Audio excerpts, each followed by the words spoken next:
Hello friends, welcome back to our channel. I hope आप सभी स्वस्थ होंगे और आपके जीवन नाम की गाड़ी का पहिया बिना किसी रुकावट के बिल्कुल अच्छी तरीके से चल रहा होगा।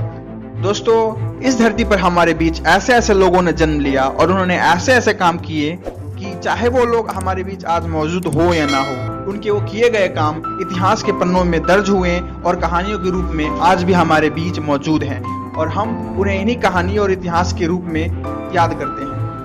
और आज की इस वीडियो में मैं बात करूंगा उन्हीं में से एक शख्स फिदेल कास्त्रो के बारे में। फिदेल कास्त्रो एक ऐसा शख्स था जिसने अकेले अपने दम पे पूरे 50 सालों तक अमेरिका को हिला कर रखा और अमेरिका चाह कर भी फिदेल कास्त्रो का कुछ नहीं बिगाड़ पाया।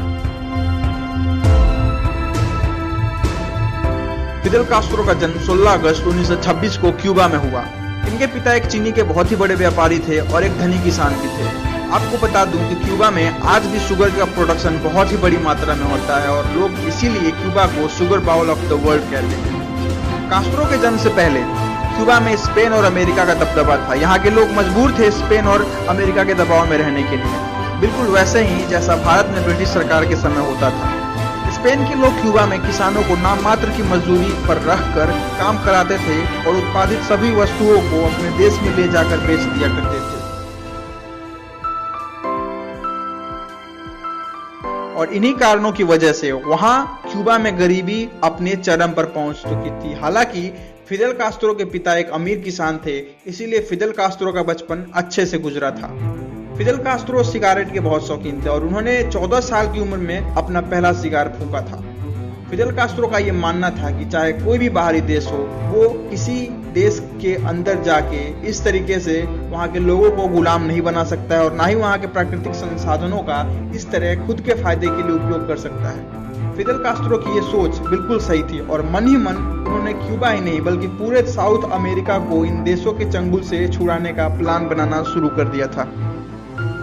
दरअसल क्यूबा में अमेरिका इनडायरेक्टली अपने जड़ों को मजबूत किए जा रहा था। उस वक्त क्यूबा का तनासा फुल्गेंसियो बटिस्टा था और इसे अमेरिका से काफी हेल्प मिलती थी, क्योंकि अमेरिका जानता था कि अगर कोई दूसरा सत्ता में आता है तो ये अमेरिका के लिए मुश्किल साबित हो सकती है। फिदेल कास्त्रो ने क्रांतिकारियों का एक दल बनाकर कई बार फुल्गेंसियो बटिस्टा के खिलाफ जंग छेड़ी, लेकिन उसे हर बार नाकामयाबी ही मिलती रही और एक बार तो उन्हें पकड़कर लंबे समय तक जेल में भी बंद कर दिया गया। लेकिन जब उन्हें वापस छोड़ा गया तो कुछ समय क्यूबा में ठहरकर फिदेल कास्त्रो ने देश छोड़ दिया। ये सुनकर तानाशाह ने सोचा कि चलो रास्ते का पत्थर खुद ही हट गया, लेकिन वो पूरी तरीके से गलत था। कास्त्रो ने देश के बाहर रहते हुए भी अपनी लड़ाई जारी रखी और फुल्गेंसियो बटिस्टा पर अटैक करने और उसे सत्ता से उखाड़ फेंकने की लड़ाई को जारी रखी। इधर फुल्गेंसियो बटिस्टा ने क्यूबा की जरूरतों को अनदेखा करके लगातार अमेरिका की ओर झुकता चला गया, जिसकी वजह से वहां की आम जनता भी उससे छुटकारा पाने का सोचने लगी, लेकिन वो कुछ ना कर पाने की अवस्था में थे। जब फिदेल कास्त्रो को इस बारे में पता चला तो उन्होंने वापस अपने देश की ओर रुख किया और वहां के स्थायी लोग भी धीरे धीरे फिदेल कास्त्रो के नाम पर इकट्ठा होने लगे। जनता फुल्गेंसियो बटिस्टा के खिलाफ आक्रोशित हो चुकी थी और उसे सत्ता से उखाड़ फेंकने के लिए हर संभव कोशिश करने लगी। कुछ ऐसी ही मंशा फिदेल कास्त्रो की भी थी। फिदेल कास्त्रो को लोगों का पूरा सपोर्ट मिला। गांवों से लेकर शहरों तक सब लोग इकट्ठा होने लगे और अब ये एक जन आंदोलन का रूप ले चुका था। आंदोलन कामयाब हुआ और 1959 में कास्त्रो ने फुल्गेंसियो बटिस्टा को सत्ता से उखाड़ फेंका और खुद सत्ता पर काबिज हुए। लगभग 50 सालों तक फिदेल कास्त्रो ने राज किया और इस दरमियान अमेरिका ने 10 राष्ट्रपतियों को देखा, जिसमें जॉन एफ कैनेडी और अब्राहम लिंकन जैसे नाम भी शामिल थे। सत्ता में आने के बाद भी फिदेल कास्त्रो ने कभी भी अमेरिका से हाथ नहीं मिलाया, ना अमेरिका के सामने झुके। उन्होंने इसके बावजूद सोवियत यूनियन के करीब जाना अच्छा समझा। दोस्तों, फिदेल कास्त्रो द्वारा किए गए शुरुआती दिनों में हेल्थ इंफ्रास्ट्रक्चर पे निवेशों का ही नतीजा है कि आज बिना किसी बाहरी मदद के, बिना किसी बाहरी निवेश के भी क्यूबा ने अपनी खुद की कोरोना वैक्सीन तैयार कर ली है। और ये सिर्फ क्यूबा के लिए ही नहीं बल्कि पूरे साउथ अमेरिकन देशों के लिए फायदेमंद साबित होने वाला है। इससे काफी लोगों की जानें बचेंगी। दोस्तों, फिदेल कास्त्रो के नाम यूएन में सबसे अधिक लंबा भाषण देने का भी रिकॉर्ड है। उन्होंने लगभग 4.5 घंटों तक यूएन में भाषण दिया है, जो कि आज भी एक वर्ल्ड रिकॉर्ड है। फ्रेंड्स, जब अमेरिका और रशिया के बीच शीत युद्ध चल रहा था, तब उस वक्त फिदेल कास्ट्रो ने पूरा मन बना लिया था कि रशिया के साथ मिलकर इस बार अमेरिका पर हमला हो ही जाए। और यही नहीं, रशिया ने भी अपना पूरा न्यूक्लियर वेपन्स को क्यूबा की जमीन पर उतार ही दिया था, लेकिन कुछ वजहों से ये लड़ाई टल गई।